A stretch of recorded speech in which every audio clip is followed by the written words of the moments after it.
Selamat berjumpa lagi dalam pelajaran Bahasa Indonesia kelas 2 tema 7. Pada kesempatan kali ini kita akan belajar tentang menceritakan kembali isi fabel. Langkah-langkah dalam menceritakan isi fabel ada dua. Yang pertama, memahami isi cerita, dan yang kedua, menceritakan isi fabel. Langkah yang pertama yaitu memahami isi cerita.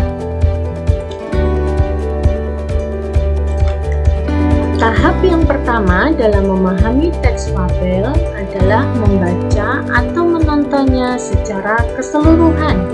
Dengan begitu, kita dapat memahami isi cerita secara keseluruhan dan menemukan pesan moral yang ingin disampaikan.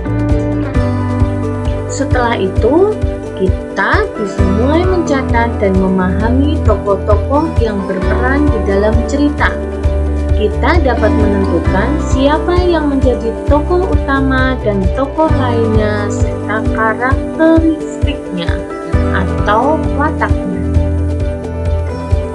Yang ketiga, latar cerita juga tidak boleh ketinggalan ya. Kita harus memperhatikan ini baik-baik. Baik itu latar tempat dan waktu kejadian cerita atau fabel tersebut. Nah, yang terakhir, kita perlu mempelajari gagasan pokok di tiap paragraf.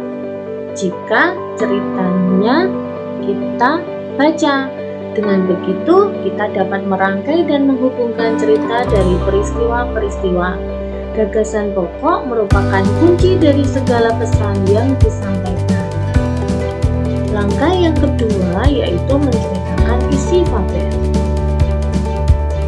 Yang pertama adalah menguasai cerita. Jangan sekedar menghafal ya, tapi harus memahami alur ceritanya. Gunakan juga kata-kata yang kalian anggap nyaman dan lebih sederhana sehingga mudah untuk dipahami oleh pendengar. Dengan begitu kita bisa lebih lancar. Dan yang kedua, kita dapat menghayati karakter tokohnya.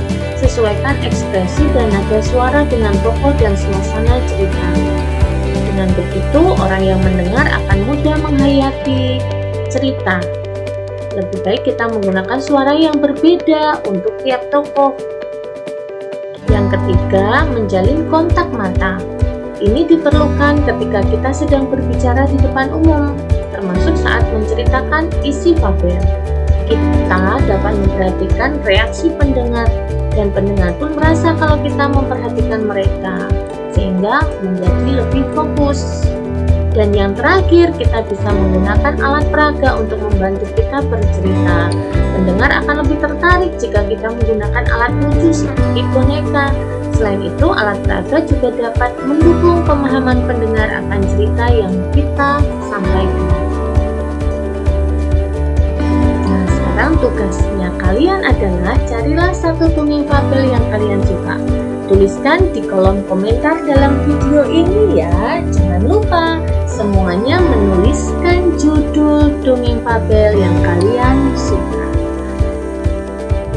Sekian pelajaran dari Mempina untuk hari ini. Terima kasih, salam sehat dan tetap semangat.